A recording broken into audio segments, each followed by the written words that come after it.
Second, I will turn the camera around. All right.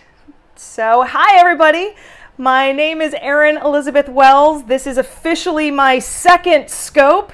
Yesterday we, as they say, popped the cherry on scoping, and now I'm really excited to be with you all here today and talking about what I love to scope about, what I love, my passion, my work in the world. Hi Bill, how's it going? Nice to have you here. Thanks a lot.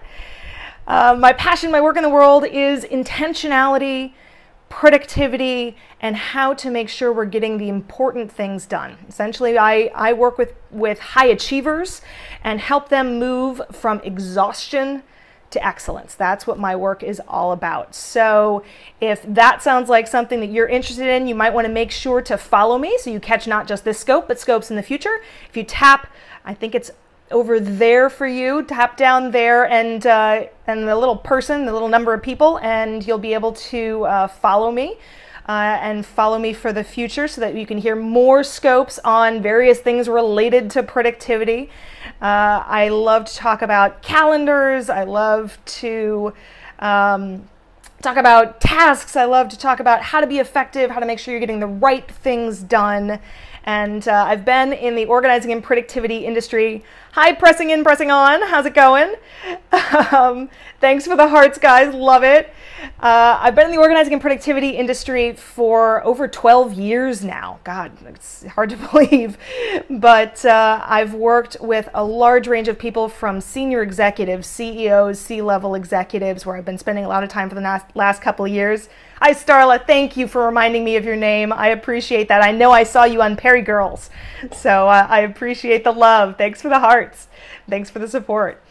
So I've been working with senior executives for the last number of years, but my real passion, my love, and where I'm starting to focus even more is on working with entrepreneurs. So a lot of you who might be landing in the land of Periscope right now are entrepreneurs looking at how you can do your work in the world even better. And I really want to serve you more deeply. I want to serve you more fully. And so that's part of why I'm jumping on Periscope, to share some thoughts and insights and get some conversation going. So if you're new to Periscope, do me a favor and just type new into the comments box so that I have some idea how many new people I have. I'm fairly new myself. As I said, this is my second official scope. I've only been aware of scope for about a little less than a week now. Oh, you can see my kitty too. There's my kitty behind me. That's Aragorn. Say hi, Aragorn. Bill, good. You're new-ish. Okay, so we're probably in about the same boat. So I'll do my best to guide if I can. Otherwise, we'll limp through together and learn as we can. But we're talking today. Our scope for today is about why your calendar isn't for tasks. And I want to tell you why I decided to talk about this today.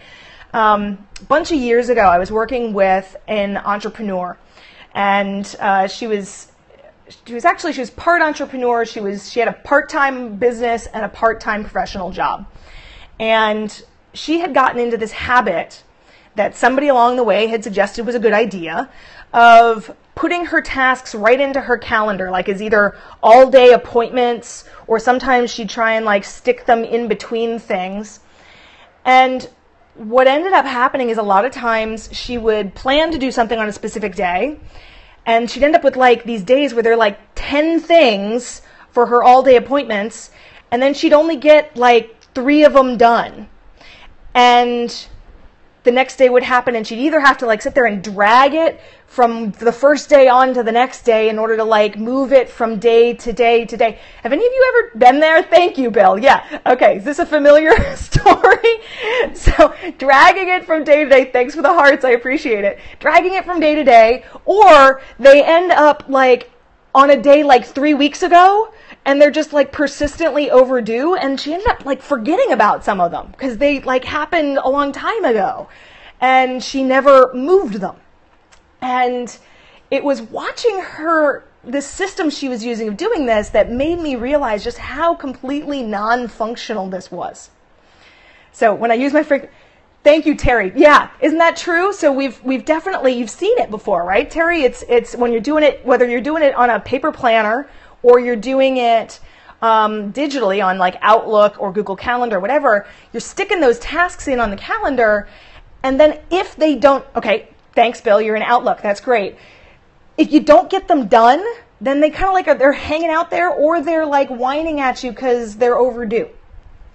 So I find that this is a really not functional way to do it. So Terry, now I just make a list. Bingo! Yes, Terry, exactly. So the thing is, your calendar is great for appointments. So for things that are time specific. So if there's something that you need to be at a certain place on a certain time and make this happen, that belongs in your calendar. That's a perfect use. Exactly, Terry, right. So it's a perfect use for your calendar. But those tasks, those things that, are fluid, that you need to, do at some point, it might even be some point today, but they're fluid somewhere in the near future. I find that when people stick them into their calendar, they end up either getting missed, getting lost, or creating a bunch of extra work where you're having to move the appointment from one day to the next. Okay, Terry, so I use Evernote for my to-do list, Terry tells me. Okay, I'm glad to hear that. That's better than nothing. I will tell you, Terry, if you're a digital gal, though, I'm a huge fan of Asana for tasks. I'm a huge fan of Evernote, too. I'm actually an Evernote business certified consultant. So I use Evernote all the time. I work with businesses on how to implement Evernote more effectively. What I find is that Evernote is not phenomenal for tasks. So Asana is ASANA. Asana.com is my favorite digital task management system. There are a lot of great ones out there. Another one I sometimes recommend to people is Wunderlist. Yes, thank you, Terry. Appreciate it. Another one I recommend is Wunderlist. Those are usually my two favorites for things to go. So Bill, you're on the right track. That's another great option. And Claude, glad you're enjoying this. Both of those, both Asana and Wunderlist, have apps for iPhone and for Android, so that they will sync to your phone. Which is what's great about that is that means that when a new task pops up, like you've thought of something like, oh right, I have to make sure that I call for instance, I got to call Comcast and have a conversation with him about my internet service. So if you're thinking of that task, you can capture it immediately and get it right there on the phone. So to answer your question, Terry, is there a fee? The best part about both of those tools? No, not for probably most of you. So they both are kind of a freemium model. And with Asana, basically, as long as you work on a team that's less than 15 people, it's free to use. With Wunderlist, I think that there's like a premiums features, like there's some additional features that if you upgrade, then it unlocks the additional features. So depending on which direction you want to go, for probably most of you who are going to use it, it will be free. That's right. Thanks, Bill. Okay, thank you for confirming that. I appreciate that. What I really love about both of these tools, Asana in particular, that's what I personally use. It's great for individuals. It's really powerful for teams. And even if you're individual and it's just you and a partner or you and some roommates, I have found that Asana can be great. Thank you for the heart. Appreciate that. Feel free to heart this up if I'm talking about good stuff you really enjoy. So no problem, Terry. Happy to answer your questions. So what's great about Asana is, yes, you can use it just one person. Thanks for the hearts. Appreciate that. You can use it just one person. It's really powerful if you're using it to collaborate with others, because then you get this opportunity to create tasks and be able to assign things back and forth with people, or be able to see other people's progress on a particular work or particular project, or communicate. I found that with my team, it significantly reduced the numbers of emails, internal emails that we're sending, because there's actually communication built into the tools. Yeah, isn't that great? I love that. Heart that up if you love that feature, because that made me thrilled to not have to have quite so many emails back and forth with everybody. So let me recap. Let me just, for everybody who's joined since we started, I want to kind of introduce you to the fact that your calendar is not the best place for tasks. There's an awful lot of reasons why you end up moving things from one point to the other. How is it different from Basecamp? I did see that question. I'm going to write it down so I don't forget. Let me just recap for the folks who have recently joined. Your calendar ends up being a really unfortunate place to put your tasks, partially because you end up with those tasks on Monday that you didn't get done, and now it's Tuesday or Wednesday or Thursday, and you're either having to like drag them to the next day in order to remind yourself, or, and I actually didn't say this at the beginning, but let me say it now, you can't get all the information in there. There's really no way for you to have a full view of here's everything on my plate, what am I choosing to do first? Thank you for the hearts. Because, you know, if you were to try and put your entire master list into your calendar, it would become overwhelming, right? There'd just be way too much all to look at all at once. So I want to encourage you to let go of that old habit you may have of sticking your tasks into your calendar, and instead, I want to invite you into an alternative, which is to create a master task list. My list is long. Terry, you and me both, sister. Swear to God. My list, if you were to look at my list right now, I think there's probably over 200 tasks on my list. And a lot of people, I say that to people and they go,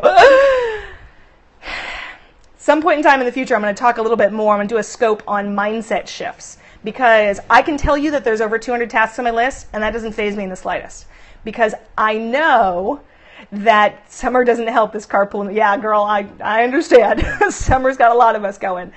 So I know that a lot of us have a lot of things on our plate, and we have this old thing that we were taught at some point in time that I have to make a list and get the list done. I have to like make the list and get the list done. And the reality is that there's always new things. There's always new stuff to go on the list. And it's basically, if we are constantly approaching our list as I got to get it done, what happens when the new stuff shows up? So I saw a question about if I've ever been to the Salem Witch Museum. I'll say yes. It's off topic, but some point in time you can catch me on my private channel, Erin E. Wells, and I'm happy to talk with you about the land of Salem and what's fun. I live in Salem, Massachusetts, for those of you who don't know. So it's a fun town, great place for tourists. But we're going to focus today on talking more about why your calendar is not a great place for your task and what your other option is. Basically, my recommendation, and this comes from 12 years in this industry, working with, you know, a variety of individuals around productivity and task management in particular, everyone needs a master list. And it's fascinating to me because this is the one piece of productivity tool that I find many people are missing. Most adults I know would never imagine trying to function in life without a calendar, but a lot of us don't have a solution for a task list. And it's a miss. It's just a huge gap. So the reality is you need one place where you're capturing all your tasks, not 14 million little Post-it notes. Okay, how many of you have been, have had that moment where you've had, like, you capture on a Post-it note and then the Post-it's over here or the side of thank you for the hearts, I'll take that as a confirmation, where it's like you're writing tasks on like the side of this piece of paper or the back of that envelope or wherever, and it's like, maybe not. Notebook, girl. Good, Terry, that's fantastic. So when you have it like all over the place, it's still hard to make decisions, right? Yeah. Not so much. That doesn't work. So we need a master list, one place where all your actions live. So you need that one master list location. And honestly, I don't care if it's digital. I don't care if it's paper. Whatever works best for you. So whatever is best for your situation, seriously, if you're a paper person, Terry, you were talking about being a notebook gal, that's great. Girl, heart it up. That's perfect. As long as you have one notebook where your master list lives, that's the key. Because if you're looking in multiple different places to figure out what you need to do, that's when you get yourself in trouble. So my favorite paper tool, for those of you who are paper-based, is called the Levenger Circa system. And if somebody's willing to type that in the comments, I'd be really grateful. Levenger, Levenger, Circa, C-I-R-C-A, Levenger Circa system. It's truly my favorite paper tool. And what's great about it is it's a notebook, but it has the rings, where instead of, it works kind of like an old school Rolodex. So So you can literally pop the pages out, move them, pop them back in someplace else, and so that you can add more pages where you need them. Or you can, if you're, capturing a bunch of notes about one particular project and you run out of space. Thank you, Bill. I appreciate that. Levenger Circa system. That's exactly right. If you run out of space, you can just add a page. So that you want to put more about that particular project and keep all that information together. It makes it easy to keep that notebook flowing and to keep that information really well organized. As opposed to, for those of you who use notebooks, have you had that moment where you're like capturing stuff and you're in the last page and suddenly you have like one notebook going that has some of your stuff and another notebook going that has some of the rest? Is this familiar? Anybody? Thumbs up? Maybe? A heart? I know probably this is true of a few of you. Thank you for the hearts. Appreciate that. Yeah. Okay, Bill, you've had that moment. Thank you very much. So that's why I love the Levenger Circa system is it can kind of just keep rolling with you. Otherwise, if you're digital, we were already talking for a while at the top. We were talking about Asana, which is my favorite digital task management tool. And essentially, I've done a little recap of what we're talking about today, including links to both of those tools, which you can find if you go on Chosen. Here we go. I've got my little card. I'm learning my good Periscope tools. chosencourse.com/Periscope. And if you're watching this today, the day it's airing, then it will be right at the top. Otherwise, look for the post from July 15th because I'm going to be saving some of my Periscopes. So if you're watching this well after the fact, then that's what you want to hunt for. But chosencourse.com/Periscope, and I've got the links to both of those tools for those of you who are interested. I also, if a master list is something you've never developed, or if you've done it but you think you could probably be doing even better with it, I also included a link to the eGuide that I created on Start Your Master List. So right at that chosencourse.com/Periscope, you'll find on today's post, you'll find a link to the little eGuide that I created about Start Your Master List. And it'll walk you through basically the first 6 steps that will help you get a master list up and running and allow you to have all of that task information someplace where it works. Because if you're still putting it in your calendar, now is the time to start breaking that habit. And this is when I'm going to give you my one exception to that rule. Okay? The only time when I think it's a good idea to put a task on your calendar is if it's something that's going to take a big chunk of time. So if you're like writing a major report and you need to spend several hours working on it, and you need that like blocked off all at once kind of time, that's when I would reserve that time on your calendar. Just to make sure, particularly if your calendar is connected up with any your colleagues or any other scheduling tools where somebody else might have the opportunity to schedule something for you, that's when it's really important to do this. But if you need a big chunk of time, that's the only exception I generally suggest, I generally encourage, is for the big blocks of time that you can reserve on your calendar, but I would still have it in your master list as well, so that you're able to look at it in relationship to all of the rest of your tasks. But that's my one exception. The rest of the time, when it's those little things, like it's only going to take you 5 minutes, it's only going to take you 15 minutes, that little stuff where it's like, I just need to knock this off. A task being anything that's between 5 and 30 minutes to do, anything less than 30 minutes. If it's bigger than that, it's a project. So if you've got a project that's going to need a chunk of time, you can put that in your calendar. There's my all right, my exception to the rule, because every rule's got to have an exception. But by and large, what I see most people doing is putting a whole lot of stuff on their calendar that doesn't belong. It's just cluttering up your calendar. And that's why you need a master list. So if anybody's got questions about this, feel free to hop on and type in some questions.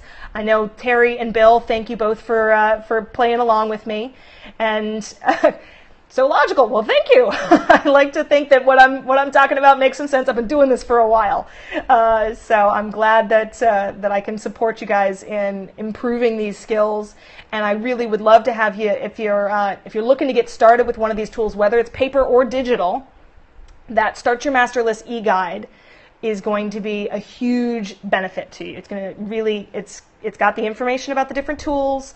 It's got the first 6 steps, including how to write more effective tasks, how to make sure that you're drilling down to a next action, and really make sure that you're getting something that's bite-sized. I find a lot of people have trouble figuring out how to drill down from a big project, so that gets covered in that eGuide. So for more information, you want to go, here's my little thing again, chosencourse.com/Periscope. Go to today's post, and you'll find the link there. So if there's any other questions, feel free to put them in the comments. Otherwise, love some more hearts from you guys. If you have not yet followed me, then you'll want to go, I think it's down over here for you, go and click, thanks for the hearts, appreciate it. You can get the green, it like matches my shirt today. You're welcome, Bill, absolutely. If you haven't yet followed me, you want to click on the little icon in the corner and make sure that you follow me so you catch future scopes. I'm going to be scoping on a daily basis for at least the next several weeks. We're going to be testing this out. This is my 2nd scope ever. We're going to test this out, and but I'm going to be scoping about a lot of different topics, including tasks and time and energy management. How can we make sure that we're taking care of ourselves so we can show up even more effectively every day? That's my love. That's my world. That's what I love supporting people around. So my name is Erin Elizabeth Wells, for those of you who might have jumped on in the middle. I am the intentionality expert and a productivity strategist. And I'm really glad that you got to play with me today on Periscope. And we'll catch you tomorrow for more scoping fun. Take care, guys. Bye.